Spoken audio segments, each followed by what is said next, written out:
walked into the lobby like any other man in a suit, sharp, composed, and clearly not lost. Yet from the moment his skin met the light, every eye recalibrated. The receptionist didn't greet him. The security guard hovered just a little too close. A manager chuckled as he passed, whispering something to a colleague that made them both glance and smirk. No one asked his name. No one offered a seat. They saw a black man and decided he didn't belong. Not in this building, not on this floor, not in their world. What happened next would flip everything they thought they knew on its head. But before the truth shatters their assumptions, watch carefully. If you're ready for a story that exposes injustice, flips power on its head, and challenges everything about how worth is judged, subscribe now, like the video, and tell us in the comments where are you watching from, and what part of this opening hit you hardest. The marble gleamed beneath his steps as Elijah Brooks entered the grand lobby of Wexley Capital. Everything about the space was curated to intimidate. Oversized, steel columns, a chandelier shaped like a billion-dollar signature, walls of matte black and gold-veined stone. Businessmen brushed past in brisk lines, suits pressed, earpieces humming, voices low and powerful. Elijah's pace was steady. His navy suit was sharp, cut European, paired with a dove-gray tie that added quiet elegance rather than flash. He held a slim leather folio under one arm and wore an expression of composed intent, the kind that had earned him rooms like these many times before, though rarely without resistance. The front desk receptionist didn't glance up when he approached. She was young, sharply dressed, but her attention remained locked on her screen as her manicured nails clicked in rhythm. Without a greeting, she gestured lazily toward a hallway on the right, the one clearly marked Logistics. Her voice was flat and automatic, as if she'd repeated the phrase 100 times before. He spoke with the kind of calm that forced attention. Elijah Brooks, here for a 9 a.m. meeting, 49th floor. He said nothing else. No explanations, no apologies. The receptionist blinked at her monitor, tapping in the name. For a second, nothing came up. Then her posture straightened. The name was already done. She forced a professional smile, lips tight. "Elevators are to your left, sir." Elijah gave a small nod, nothing more. He turned and began walking toward the bank of mirrored doors. Behind him, her stare lingered, as if debating whether she should have asked for ID again. She didn't. The tension she'd introduced stayed in the air, unnoticed by most but heavy for him. It was a familiar weight, one he'd carried into more rooms than he could count. Near the elevators, a large glass display stood, a full architectural model of the new merged headquarters, a centerpiece of the $2.5 billion, 0 cents acquisition in progress. Elijah paused beside it, studying the scale and detail. From the corridor behind him, a voice called out casual and cutting. "Big day, huh? Guess we're just letting anyone near the toys now." Elijah turned slightly to see a man approaching, early 40s, tall, dressed in a charcoal pinstripe that screamed wealth and ego. Jake Monroe, Vice President of Acquisitions, the kind of man who had never needed to fight for a seat, because the table had always been built around him. Jake walked with the ease of someone who mistook privilege for merit. He didn't stop walking, didn't offer a hand, just glanced once more at Elijah with a smirk before turning to a junior associate trailing behind him. The two chuckled quietly, the kind of laugh that wasn't loud enough to get them in trouble but loud enough to leave a mark. Elijah said nothing. The elevator arrived, polished chrome, empty. He stepped in alone and pressed the button for the top floor. The doors closed behind him, sealing out the rest of the world. Inside the mirrored walls, his reflection stared back, collected, but not unaffected. Elijah let the moment settle, exacted through his nose, and allowed the tension to slide off his shoulders. This building wasn't new to him. These games weren't new either. But today, the stakes were different. The documents inside his folio confirmed majority interest. He wasn't here to ask for anything. He was here to take over. To finalize a deal that would shake the company's foundation. 47. 48. The elevator slowed, a soft chime. The doors slid open. The executive level was all silence and smoked glass. Every surface was cold, deliberate. Assistants paced quietly, glancing up as he stepped out. Some paused, brows creasing faintly. One woman with a clipboard stepped in front of him. "Can I help you, sir?" "Brooks, here for the 9." Her eyes flicked to her tablet, scanned the guest list. She straightened. Yes, of course. Follow me. He did. Down the corridor, past private conference rooms and silent executives who didn't know him yet. They would. At the end of the hall was a glass double door etched with the company crest. Behind it, the war room. The boardroom was already half full. 12 chairs around a sleek obsidian table, a digital ticker scrolling market data overhead. Through the glass wall, Manhattan sprawled like a chessboard. Several men in suits turned as Elijah entered, their gazes fixed on him, puzzled. One narrowed his eyes, another whispered something to a colleague. The ones who didn't recognize his face instinctively assumed he was in the wrong place. A tall man in a navy suit near the coffee bar frowned, exchanged a look with another partner, and started toward Elijah with a firm stride. Behind him, a younger man, maybe an associate, hovered near the door, already moving to intercept. "Sir, this meeting is closed," the man said, polite but direct.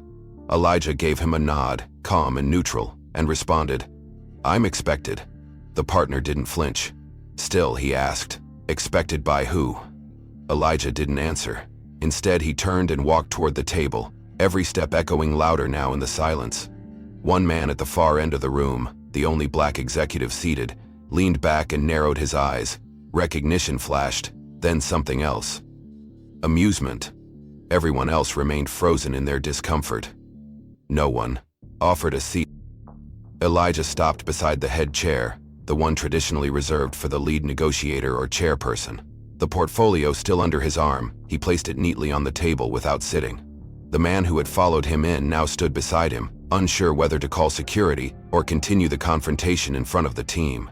Another executive, older, gray-haired, leaned toward the next seat and whispered something while still a glance. "There's always someone who tries to sneak in for the buffet," he muttered, with a half-smile. Several others chuckled under their breath. One even shook his head, visibly annoyed. Elijah said nothing. He looked down the table and scanned each face slowly, memorizing expressions. Some curious, most dismissive. Then he reached for a glass pitcher on the table and calmly poured himself a glass. While the tension swelled again, another manager stood now and cleared his throat. "Let's not make a scene. Maybe we should wait for Jake. He'll sort this out." Elijah took a sip, placed the glass down, and still said nothing. At that moment, a side door opened, and Jake Monroe walked in, late but unhurried, scrolling through something on his phone. When he looked up and saw Elijah standing at the head of the table, his smirk returned immediately. "Sorry, friend. Press conference is 2 floors down. This one's invite only." The room chuckled, louder now, still composed. "I'm not here for the press," he said. Jake raised his eyebrows, playing along. "Right, of course. Then maybe AV setup? We've got coffee back there if you need a break." The joke landed. Several attendees laughed. One even clapped softly. Elijah leaned forward, resting his hands on the folio. "I think you should sit down, Jake." Confused for a beat, Jake looked around, expecting someone to join the fun. No one did. The man seated at the far end had stopped smiling. He had gone very still, his gaze locked on Elijah's face. Jake blinked and tried to recover. "Right, sure. You got a name, or do we keep calling you AV guy?" Before Elijah could answer, the door opened again. This time, it was the general counsel, a woman in a red blazer, eyes sharp, tablet in hand. She looked at the room, then directly at Elijah. Her face changed immediately. She stepped forward. "Mr. Brooks, we weren't expecting you this early." A sigh rippled through the room like a silent storm. One by one, eyes shifted back to Elijah. The smirks faded. Jake froze mid-step.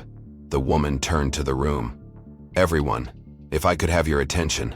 I believe you've all reviewed the merger transition files. This is Elijah Brooks, majority acquisition partner. As of this morning, effective chairman of the board." Not a word was spoken. Silence reigned. One assistant who had been standing at the back of the room quietly slipped out the door. Jake didn't move. His posture had changed, shoulders more rigid now, hands no longer in his pockets. Someone dropped a pen. No one laughed. Elijah finally pulled the folio open and placed 3 signed documents on the table. He slid them toward the general counsel without a word. She reviewed them quickly, nodded once, and tapped her tablet. It synced to the boardroom monitor, displaying the confirmation of transfer. Elijah stepped back from the table and looked at Jake one last time. "You were saying something about AV?" The hours following the boardroom confrontation unfolded in a blur of shifting power and uneasy recalibration. Elijah didn't need to gloat, and he didn't have to remind anyone what had just occurred. His presence now carried that weight for him. Meetings were rescheduled around him, not the other way around. Assistants who had previously ignored him now scrambled to anticipate his needs. But beneath the surface of politeness, a tension brewed, the kind of silence that didn't come from respect, but from embarrassment that hadn't yet learned its lesson. Later that afternoon, during a high-level strategy briefing in the executive auditorium, a pre-presentation began to fail midstream. The projection screen glitched, flickering, then went dark entirely. Murmurs filled the room. Technicians were called, but before anyone official arrived, AV turned slightly in his chair and glanced toward. Someone muttered, "Maybe the AV guy from earlier crossed the wrong wires." A few nervous laughs followed, sharp and sudden, cutting the air like broken glass. Elijah didn't react, not outwardly. He simply adjusted his notes and waited in silence. A junior analyst nearby shifted uncomfortably, clearly aware of the implication.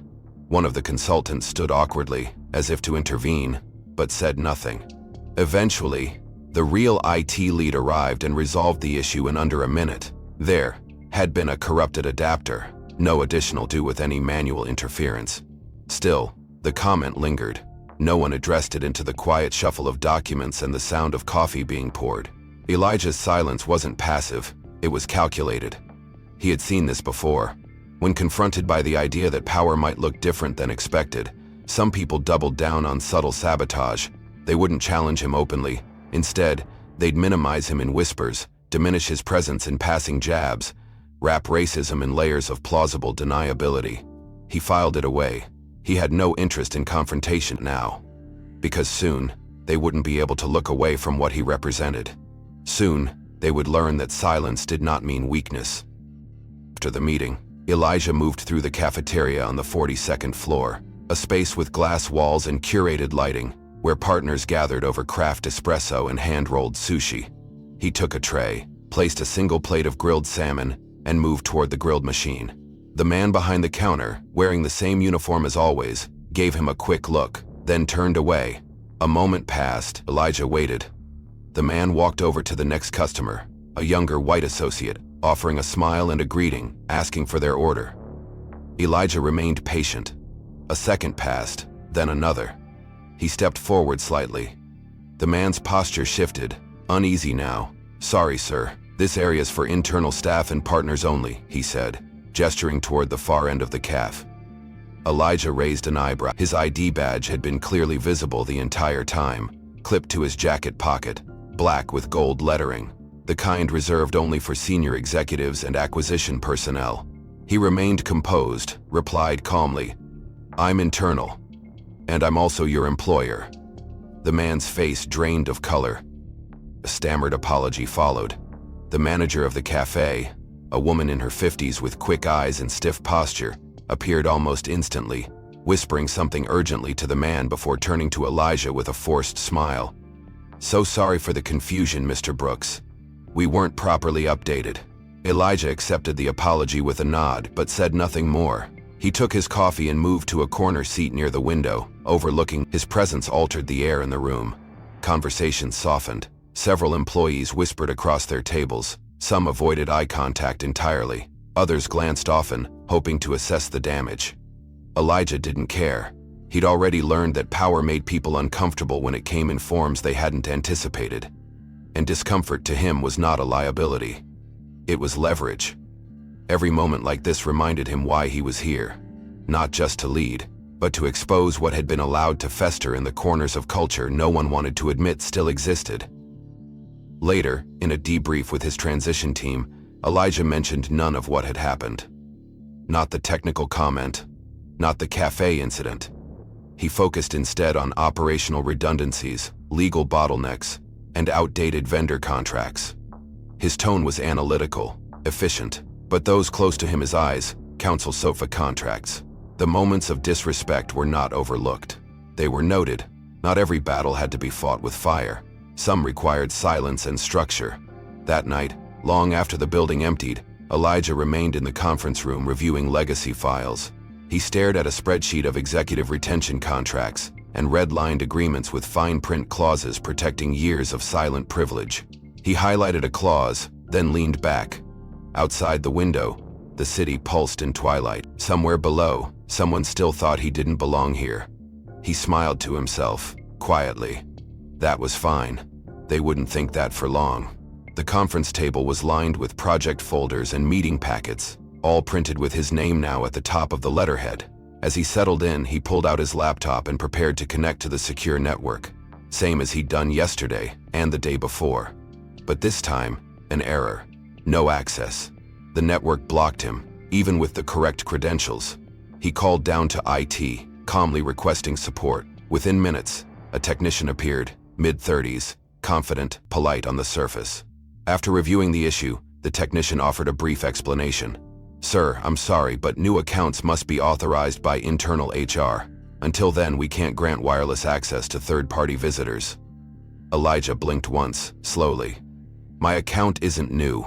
I'm listed as the primary officer in the system." The technician hesitated, then quietly excused himself, leaving the issue unresolved. Elijah leaned back, tapping a finger against the table, processing what had just happened. It wasn't the denial itself, it was the tone, the language chosen, the implication woven into the word visitor. After everything, after titles, documents, access, and introductions, someone still saw him as external, as temporary. He didn't follow up, not right away. There were bigger things to address. But he took note of the technician's name, logged it in the back of his mind, not out of malice, but precision. Later that afternoon, during a scheduled internal networking mixer on the executive mezzanine, Elijah made an appearance as expected. The room was bright, filled with polished glassware, catered hors d'oeuvres, and quiet jazz humming beneath the conversations. Men and women in tailored clothes moved in predictable orbits, by department, by loyalty. Elijah approached a group near the central bar, composed of senior managers from operations, legal, and global strategy. They were laughing softly, drinks in hand. Elijah stepped in, offered a quiet greeting, introduced himself again, though by now his name should be familiar. The laughter quieted, eyes turned toward him. There was a pause. Then, subtle as a synchronized dance, the group shifted. One of them suddenly remembered a drink refill. Another needed to check a text message. A third caught someone across the room they hadn't seen in ages. Within seconds, the circle dissolved. Elijah stood there, alone, his drink untouched. No one looked back. No one acknowledged the exit. He remained where he was, still, composed, letting the moment settle. Around him, conversations resumed, but now, a few more glances came his way.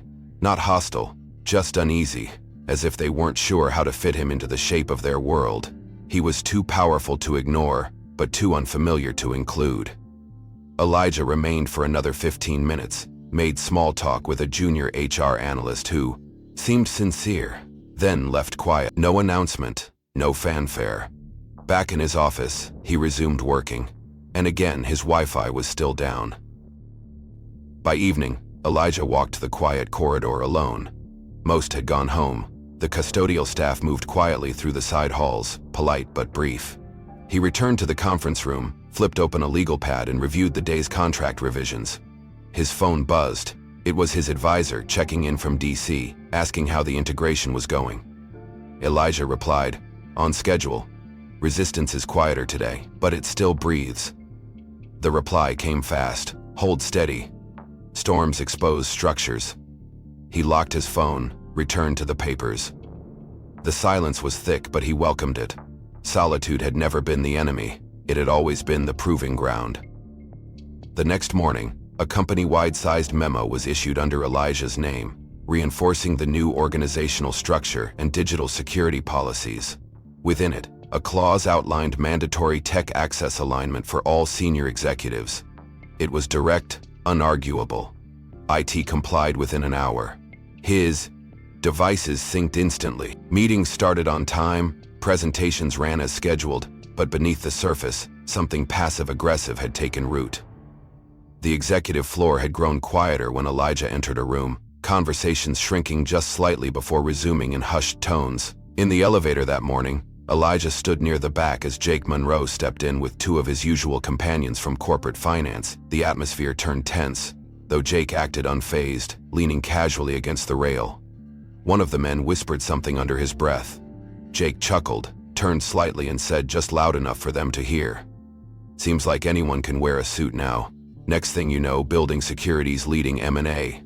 The remark was followed by soft laughter, the kind meant to sting without ever being called out. Elijah remained still.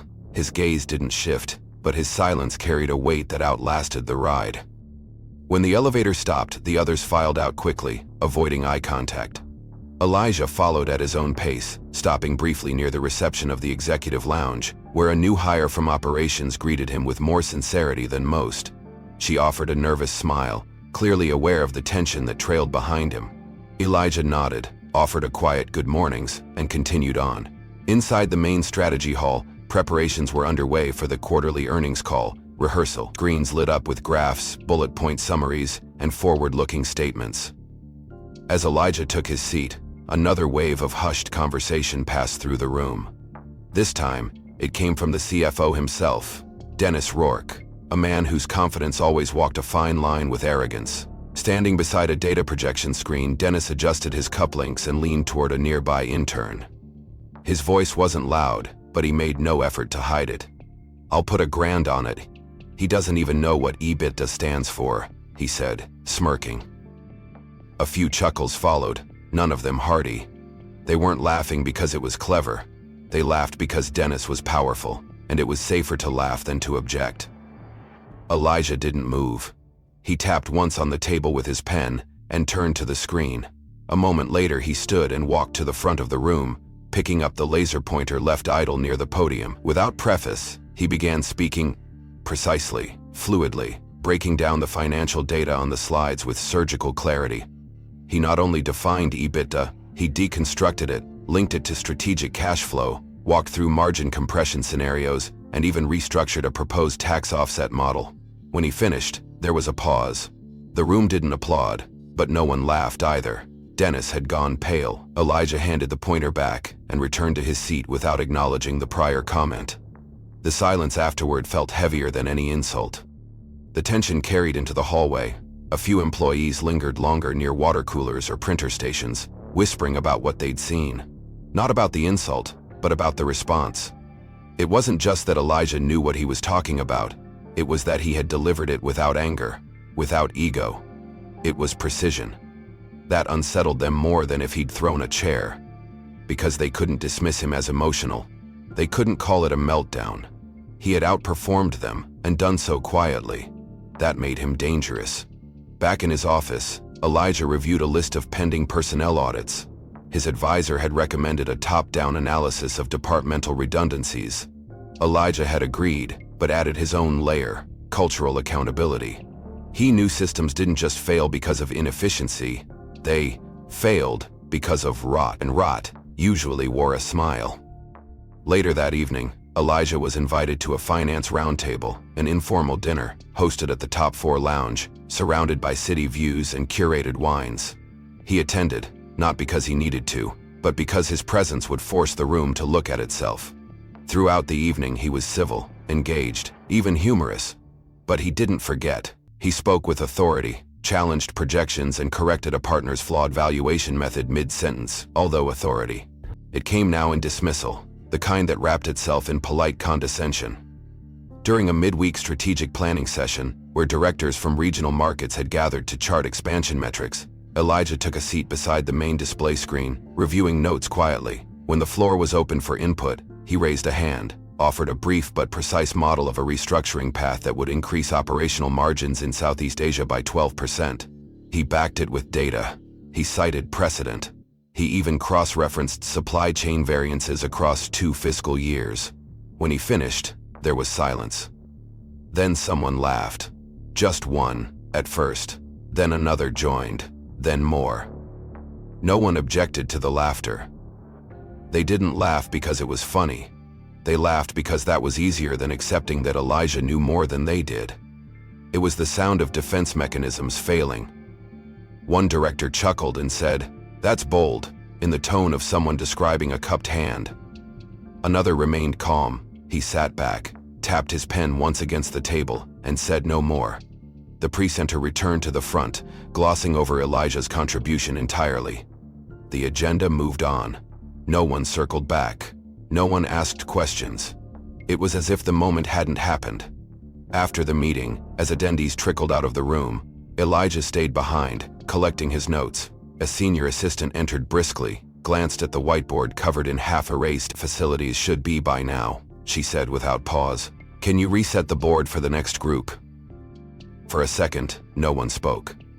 Elijah looked at her. She didn't flinch, didn't check his badge, she had assumed. Not based on his clothes, his face, or his presence, based on habit. The kind passed down quietly in organizations for decades, coded in gesture and tone. Elijah didn't react. He didn't correct her. He simply walked over to the board and erased it. The assistant left without saying thank you. When she was gone, Elijah turned back to the table and calmly rewrote the model he had proposed earlier, this time with expanded data points and revised figures. He left it on the board, precise, unavoidable, and walked out of the room. An hour later, his assistant messaged him that the operations team had revised their proposal, based on the numbers on the whiteboard. No one asked who wrote them, no one gave credit. But the math remained, and the shift had begun. That evening, Elijah met with a group of junior analysts, diverse, under-recognized, often sidelined in discussions. He gave them space to speak, listened intently, and then handed them resources for development programs that had long been blocked by bureaucracy. They were surprised. One of them, a young man named Keone, asked, "Why us?" Elijah replied, "Because I remember what it's like to be seen last," and asked. The group worked late into the evening on the revised forecast models. When they presented the new version the next day, no one laughed. The room was quiet, precise, focused. Elijah didn't sit at the head of the table this time. He let Keone lead.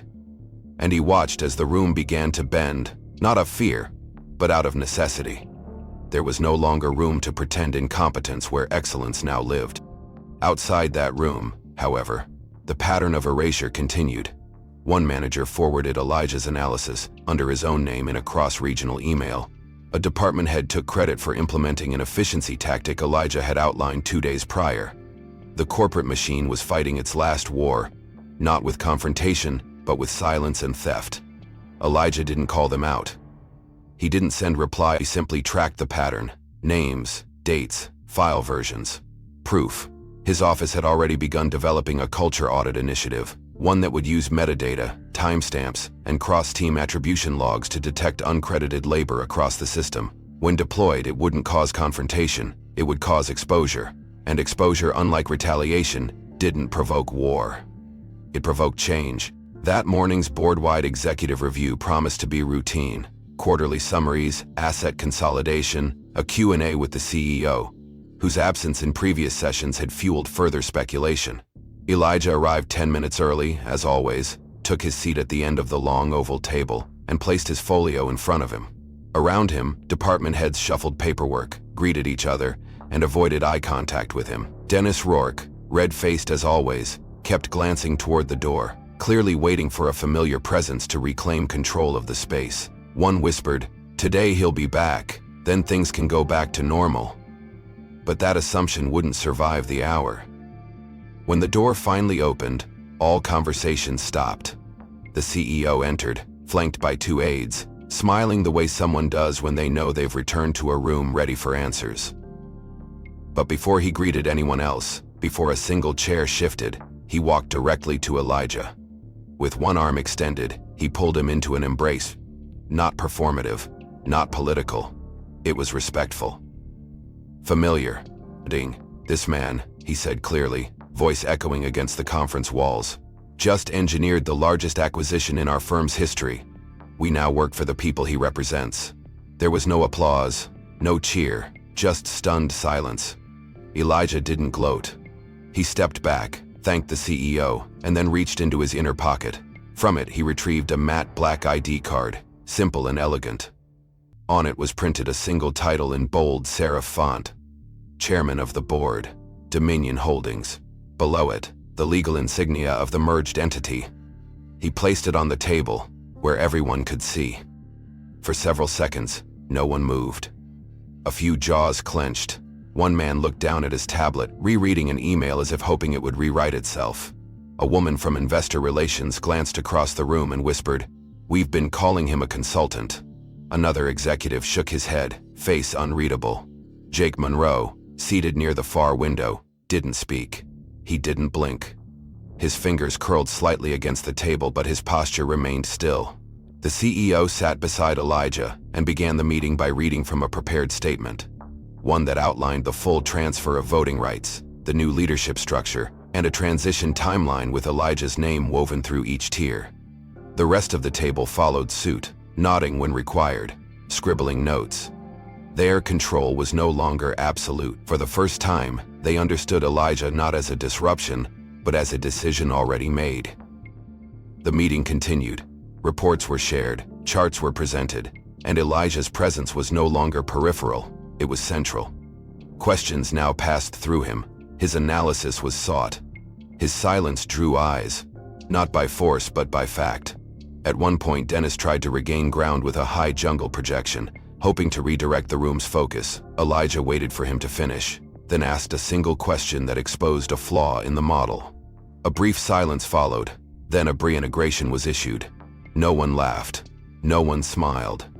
After the session, executives approached Elijah not with camaraderie, but cautioned. Each handshake carried weight. Each sentence was measured. Power, when unveiled suddenly, doesn't create respect. It creates reverence, and reverence always begins in fear. Downstairs in the main lobby, word spread fast. Interns whispered about the black ID badge. Staff assistants scrambled to find out what Dominion Holdings actually owned.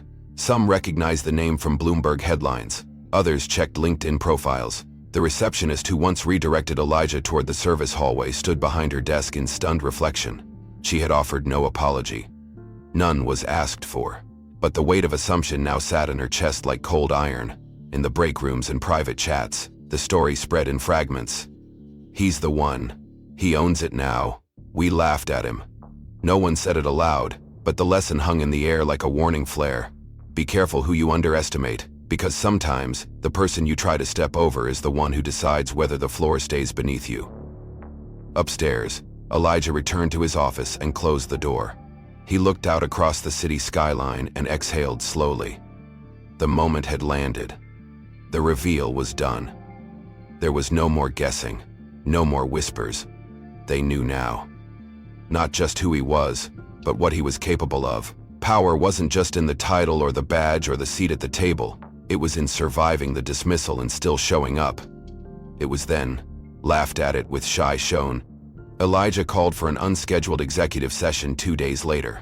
A closed-door meeting in the main boardroom, with only senior leadership present. No agendas were set out, no touch announced. By the time the executives had settled into their chairs, tension already gripped the room. Elijah entered last, carrying a black folder. He did not sit. He stood at the head of the table, opened the folder, and began calling names. For each name, he listed not just job titles but behaviors, patterns, comments, decisions made in public and private that betrayed the company's values. Some shifted uncomfortably in their seats, others avoided his gaze. When he said Jake Monroe's name, the room froze.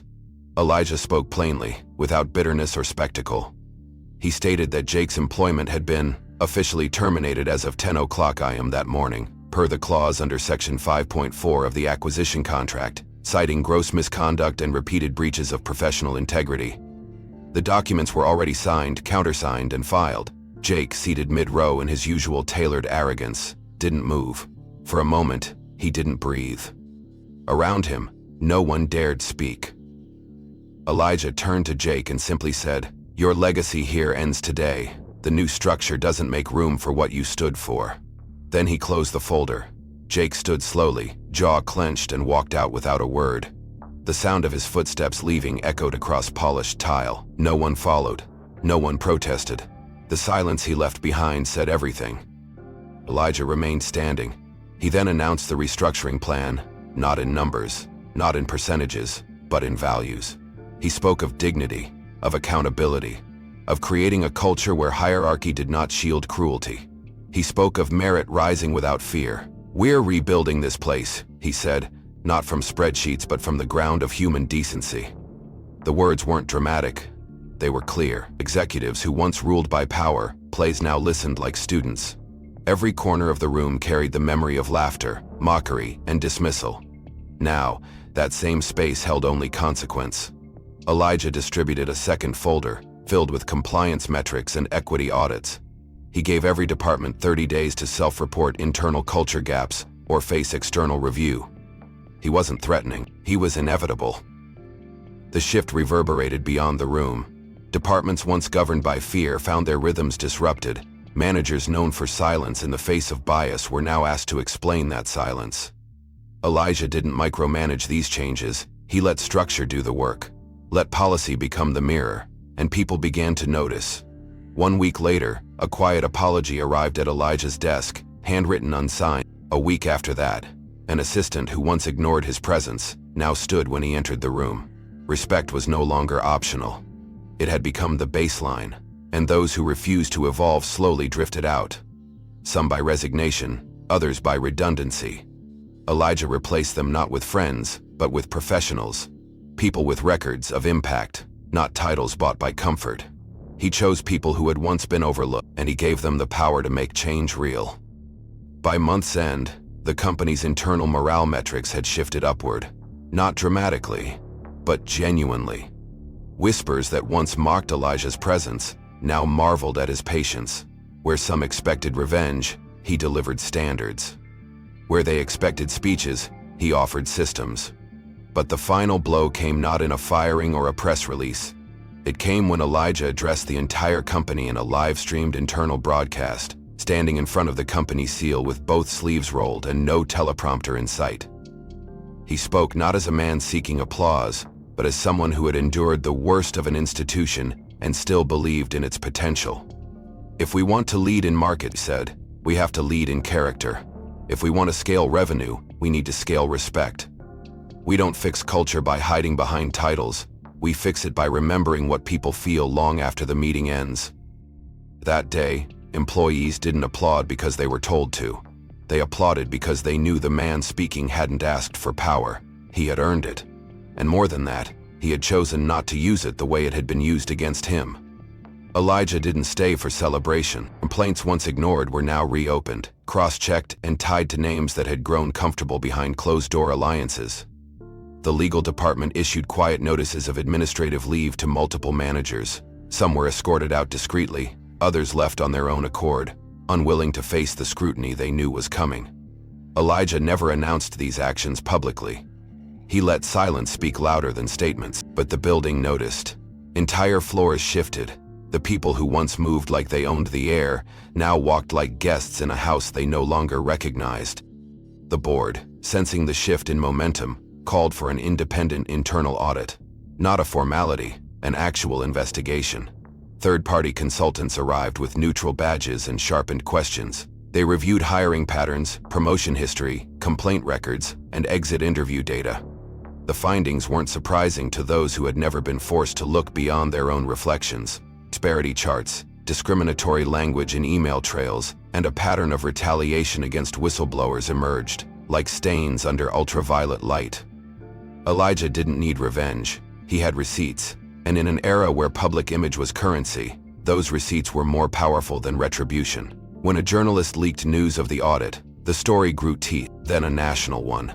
Headlines shifted from merger success to corporate reckoning. The company didn't deny it. They couldn't. The proof had names, timestamps, faces. The breaking point came not from data, but from footage. A video clip surfaced, grainy, but clear. Taken from the lobby camera 3 weeks prior, it showed Elijah arriving on his first day. Jake Monroe walking by, smirking. A model of the merger behind them, a moment that had passed silently for Mozanitos and social platforms with captions like, "The billionaire they laughed at," and, "From ignored to in charge." It went viral in less than 12 hours. Memes were made, commentators weighed in. Talk shows discussed it not as gossip, but as parable. The public didn't just see a power shift, they saw justice in real time. The company's stock dipped briefly, then stabilized when investors realized this wasn't collapse, it was correction. Elijah, calm as ever, issued no statement. He simply continued doing the work. Inside the building, culture changed faster than expected. Town halls became genuine. Voices once ignored were suddenly invited to speak and listened to. Compliance training evolved into real discussion, not checkbox exercises. Hiring panels diversified. Internal mentorship programs expanded. Elijah didn't attend every meeting, but his presence lingered in every room. No one dared return to old habits, not because of fear, but because the mirror had been turned on them. And once seen, the truth could not be unseen. A junior employee in IT, who once stood silent during a joke about diversity hires, now led an inclusion task force. A finance associate who laughed along with Dennis Rorick's EBITDA comment, submitted an anonymous apology via HR, then volunteered for a community outreach event. It wasn't perfection, but it was motion. And in corporate culture, motion meant everything.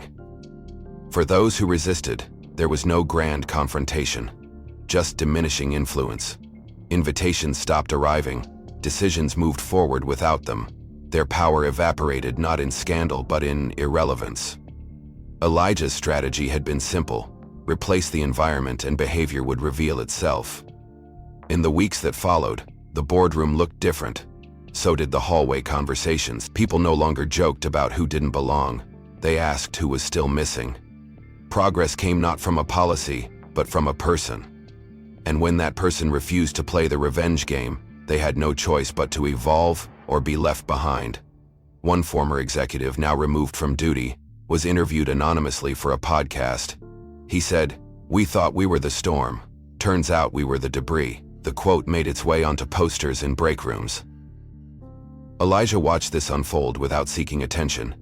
He arrived early, stayed late, and kept his hands in the engine of the company while the rest of the world watched the frame. The footage of that lobby encounter was now being used in university ethics lectures. An author reached out to write a book. Documentarians inquired, but Elijah declined. This wasn't about legacy, it was about repair. His goal was never to be celebrated, but to ensure no one else would ever have to walk into a room and be mistaken for less than they were. Power hadn't changed him. It had revealed who he had always been. 1 year passed, quietly and deliberately, like the tide receding after a storm. The company had changed, not only in structure, but in spirit. Elijah remained at the helm, though he spoke less in public, choosing instead to empower others to carry the new voice of the firm. He became a symbol not of revolution, but of restoration. What he had rebuilt was not just a culture of professionalism, it was a culture of presence, one that saw people as more than credentials or skin or origin. New hires arrived and spoke of how they'd heard of the shift. Clients commented on the evolution, metrics improved, but that wasn't what mattered. The silence in the halls had been replaced, not with noise, but with respect. And in that quiet, something unexpected found its way to Elijah's desk. A letter. Handwritten, no return address, no seal. Just a name. Jake Monroe. It arrived on a gray Wednesday morning, slipped into a stack of routine correspondence, indistinct except for the weight it carried. Elijah opened it slowly, alone in his office, the blinds partially drawn. Inside was a single sheet of cream paper, words written in neat block letters. The message wasn't long. Jake admitted what he had never been willing to say before. He acknowledged the arrogance, the prejudice, the casual cruelty he had once worn like a badge. He didn't ask for redemption. He didn't excuse himself.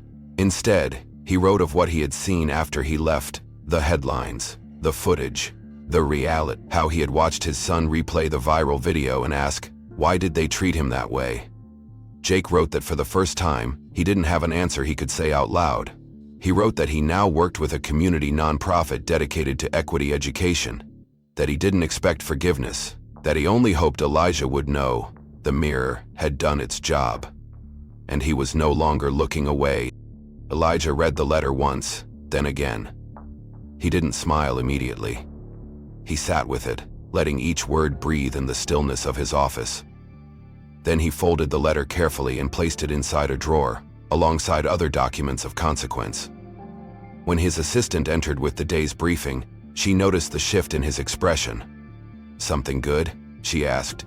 Elijah nodded. "Something honest." That afternoon, during a leadership training session, he spoke of legacy, not as something earned through dominance, but through clarity. "Forgiveness," he said, "doesn't mean forgetting. It means releasing both of us to move forward." Those listening didn't know what inspired the words. They didn't need to. The point had already landed. Growth wasn't a speech. It was a series of small, consistent decisions to be better. And that day, even those who once stood in opposition saw what strength without bitterness looked like. Elsewhere, quiet stories began to surface. An executive who once mocked Elijah now funded scholarships. And a department head who once erased junior voices had since launched a mentorship program. None of them asked for recognition. They didn't seek absolution. They simply acted. The vision was now reality. And the company no longer feared its reflection. It welcomed it. The lobby, where it all began, now displayed a new plaque, etched in glass. Not with names, with values, dignity, accountability, vision. The same receptionist still worked the desk, but now she looked up at every person who entered, regardless of suit, skin, or status. She didn't say much. She didn't need to. Change had taught her to. On the anniversary of the acquisition, the board gifted Elijah a sculpture, an abstract piece of dark iron, formed in the shape of a wave cresting upward. Beneath it was a single line etched into the marble base: "Power reveals character." Elijah stood before it during the brief dedication, surrounded by the new leadership team. No media was invited, no announcements were made. It wasn't for publicity, it was for memory. Later that evening, as the building emptied and the city glowed beneath the skyline, Elijah remained behind. He walked the halls alone, not in search of anything, but to remind himself of everything. He paused outside the boardroom. The door was closed, the lights dim, but he could still see the room clearly in his mind. The faces, the silence, the first laugh. The first laugh. He returned to his office, packed away the final set of quarterly reports, and placed the folder onto a shelf marked Year 1. He glanced at the letter again, then closed the drawer slowly. Outside, the city moved on. And so did he. Not as a man who had won, but as one who had endured, rebuilt, and left the door open behind him for others to walk through. Elijah didn't want statues. He didn't want praise. What he wanted was exactly what had begun to take shape. A world where the next Elijah wouldn't have to prove his worth before being treated with it. And as the night deepened and the building fell quiet, he knew, truly, finally, that the fight had never been about rising above others. It had always been about lifting the standard for everyone. And now, that standard would not fall again. In the end. If this story moved you or gave you something to think about, consider subscribing for more narratives that dive deep into justice, power, and redemption.